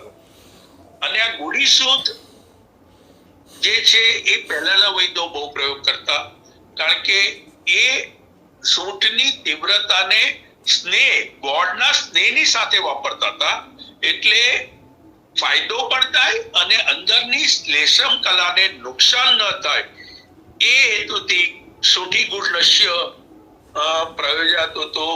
અને સૂઠી ગુડ નશ્ય મેં પોતે, મારે જ્યારે કોરોના હતો અને મારા ઘરમાં બધાને કોરોના થયેલો, ત્યારે ખાલી સૂઠી ગુડના 3 દિવસના નશ્યથી મારા ઘરના બધાને આ અંદરથી કફ છૂટો પડી, ગળફા રૂપે બહાર નીકળી છે, ગળા સુધીનો ભાગનું શોધન થયેલું, અને અમે લોકો કોરોનામાં સ્વસ્થ થયેલા. મેં એક પણ, મારે ત્યાં ડોક્ટર આવીને તપાસ કરતા હતા, સ્ટીકર મારેલું હતું, બધી દવાઓ આપતા હતા, મેં એક પણ ગોળી નહોતી લીધી. આ નશ્ય અને આયુર્વેદની ઔષધોથી કોરોનામાં મેં માત આપી, અને આયુર્વેદની દવાઓથી મેં પરિણામ લીધેલું. એટલે ગુડી સૂટ નશ્ય ત્યારે અમારા ઘરમાં બધાને અમે વાપરતા હતા, અને એના થકી ઘણા બધા રોગોને, ઘણા બધા દર્દીઓને ખાલી ફોન ઉપર સલાહ મશવરા આપી અને પરિણામ લીધા છે. એટલે સૂઠી ગુડ નશ્ય બહુ જ અક્ષીર છે, પણ એનું આયોજન જે છે એ સૂંઠી ગોળમાં જે ગોળનું દ્રાવણ બનાવીને જે વાપરવાની પદ્ધતિ જે આપણા વિદ્વાન ઋષિ આચાર્યોએ જે આપણને આપી છે ને, નતમસ્તક થઈને વંદન કરવાનું મન થાય એટલું અક્ષીર પ્રયોગ આપણી સમક્ષ આપ્યો છે. અસ્તુ. બરાબર છે. બીજું એક વચ એટલે ઘોડાવચનો પાવડર છે, એ પણ સૂંઘવાથી યાદશક્તિ વધે છે. એટલે એક પ્રકારનું નશ્ય છે, પદ્યમન નશ્ય, વચનું નશ્ય. ઘોડાવચનો પાવડર સૂંઘવાથી યાદશક્તિ વધે કે હા, હવે અહીંયા હું નો ડાઉટ વચનો ગુણ શાશ્વત ચૂર્ણમાં પણ વચા આવે જ છે, પણ વચાનો જે એક બીજો ગુણ છે વામક, એટલે એટલો વચાનો પાવડર ન વાપરતા જો સિદ્ધ ઘૃત બનાવી લઈએ, વચા ઘૃત, અને એ ઘૃતની સાથે જો એના પ્રતિમર્શ નશ્ય બપે ટીપા વાપરવાનું પ્રયોજન કરીએ તો એ વધારે નિર્દોષ અને લાંબા સમય સુધી લઈ શકાય એવું પ્રયોજન બની શકે. કારણ કે પ્રતિમર્શ તો નિત્ય લેવાનું કીધું છે, એટલે એનો લાભ એ રીતે લઈ શકાય એવું મારું અંગત રીતે મારા જ્ઞાનાભ્યાસથી હું સૂચન કરી રહ્યો છું. અસ્તુ. બરાબર છે. અને આ આધુનિકમાં જે અત્યારે શું છે, અમુક ગાયનો ખાસ મહિમા હોય છે, પંચગવ્ય નશ્ય પણ કેટલાક લોકો ટીપા પાડતા હોય છે નાકમાં. પંચગવ્ય નશ્ય વિશે. હા, પંચગવ્ય નશ્ય ગૌ આધારિત જે આખી વિદ્યા નવી બહાર આવી અને અત્યારે એનો વ્યાપ્ત પણ વધ્યો છે. હવે પંચગવ્ય એટલે ગાયના શરીરમાંથી બનેલા 5 પદાર્થોનું દ્રવ્યોનું સંયોજન કરીને પંચગવ્ય નશ્ય બને છે. હવે મેં વાપર્યું નથી, પણ એના પરિણામો ગૌ ચિકિત્સકો પાસેથી મેં બહુ સારા એમના મત મુજબ સાંભળ્યા છે. પણ શાસ્ત્રીય રીતે પણ ગૌની બધી જ વસ્તુ અથવા તો દ્રવ્યો સ્વાસ્થ્ય રક્ષક તો છે જ. મને ખાલી શક એટલે સંદેહ એ થાય કે જો બધું જ પોતાની દેખરેખમાં બન્યું હોય અને જે સામાન્ય રીતે ગાયનું મૂત્ર જારણ જે કહેવાય એ સવારનું વાપરવાનું કીધું છે. હવે એ પ્રમાણે જો બનતું હોય તો પરિણામદાયી હોઈ શકે, એમાં કોઈ મત નથી. પણ સ્વનિગરાણીમાં ને સ્વની દેખરેખમાં બનાવેલું હોય તો કદાચ એનો પ્રયોગ કરી અને લાભ લઈ શકાય. અસ્તુ. બરાબર છે. બીજું શિરોવિરેચક દ્રવ્યોમાં સરગવો, અઘેડો, હિંગ, અગત્યો, આ બધા વનસ્પતિઓનો શિરોવિરેચક તરીકે નશ્ય વપરાતું હોય છે.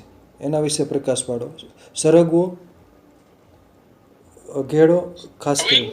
હા, હવે આ જે આપ શિરોવિરેચનના સંદર્ભે જે વાત કહો છો, હવે ઘણી વાર શું હોય કે દર્દીની સ્થિતિ અને પ્રકૃતિ એ અભ્યાસ માંગી લે. કારણ કે આમ જુઓ તો હિંગ જે છે એ અતિ ઉગ્ર છે. એને રસોડામાં વાપરવાની માત્રા પણ બહુ ઓછી છે, અને મેં હમણાં વક્તવ્યમાં પણ કીધું કે અડધી રતી બતાવેલી છે. એવી રીતના સરગવાના છાલનો પાવડર અને ફૂલનો પાવડર, તો એની માત્રા થોડીક વધારે લઈ શકાય. અપામાર્ગ, તો અપામાર્ગમાં પણ જો મૂળ વાપર્યું હોય તો માત્ર અલ્પ હોય, અને પત્ર વર્ષ હોય તો થોડીક માત્રા લઈ શકાય. આ વૈદ્યની ચિકિત્સકીય પાસાની વાત બને છે. એટલે કેટલા પ્રમાણમાં લેવું અને કેવી, એટલે દેશ દોષ બલ્ક આ બધું ધ્યાનમાં રાખી અને નિર્ણય કરવાનો હોય છે.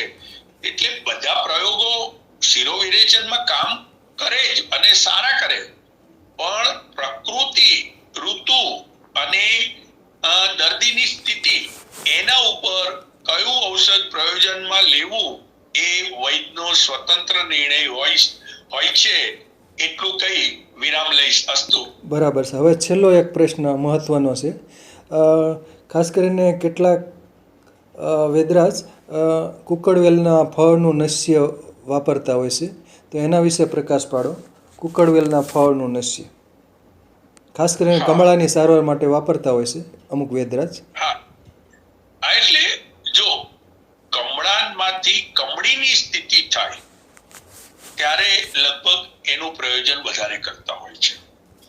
અને ઉકળવેલ સંસ્કૃતમાં એને દેવદાલી કે, એના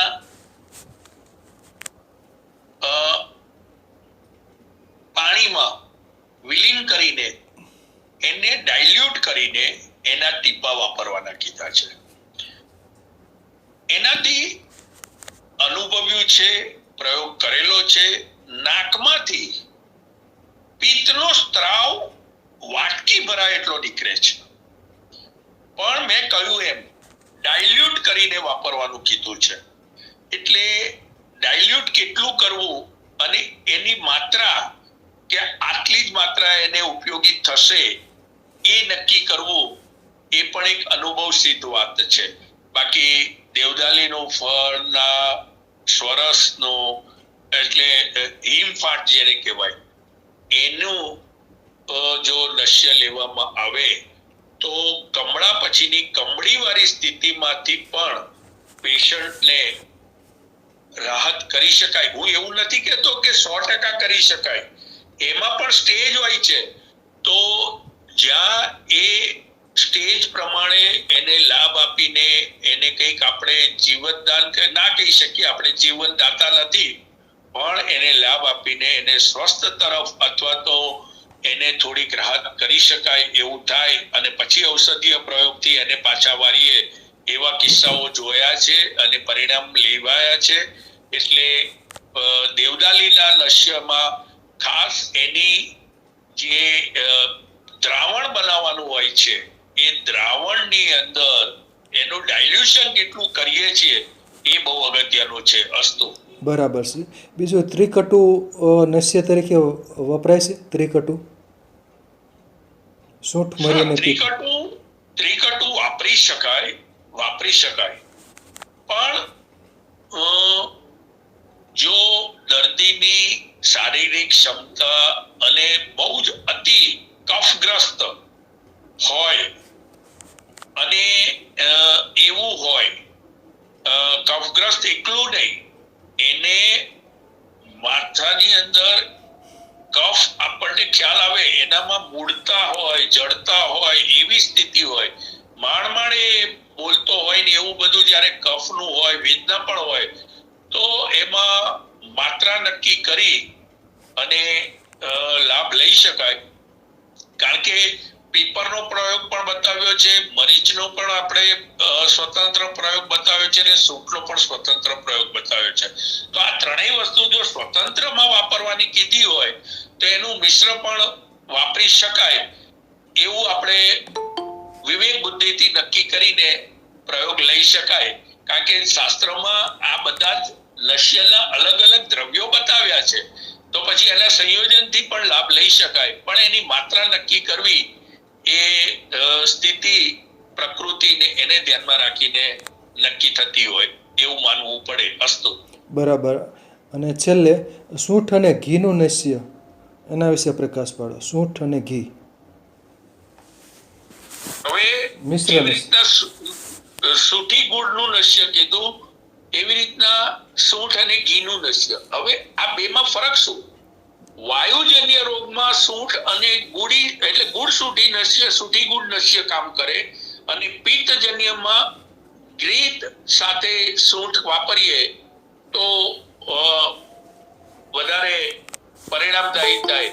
બંનેમાં ખાલી ફરક છે એના સંયોજક દ્રવ્યમાં. સૂંઠ તો કોમન છે, પણ એ પ્રકૃતિ ભેદના આધારે એના સંયોજક દ્રવ્યની જે ગુણધર્મ છે એને ધ્યાનમાં રાખી અને પિત્તજન્ય રોગો અને પિત્ત પ્રધાન વ્યક્તિ અને પિત્તજ રોગોમાં ગુડી સૂંઠ નશ્ય અરે સૂંઠ ઘૃત નશ્ય વધારે હિતાવહ રહે એવું વિવેક બુદ્ધિથી નક્કી કરી શકાય. અસ્તુ. વાહ વાહ, સરસ સરસ સરસ સરસ. આભાર આભાર, સરસ.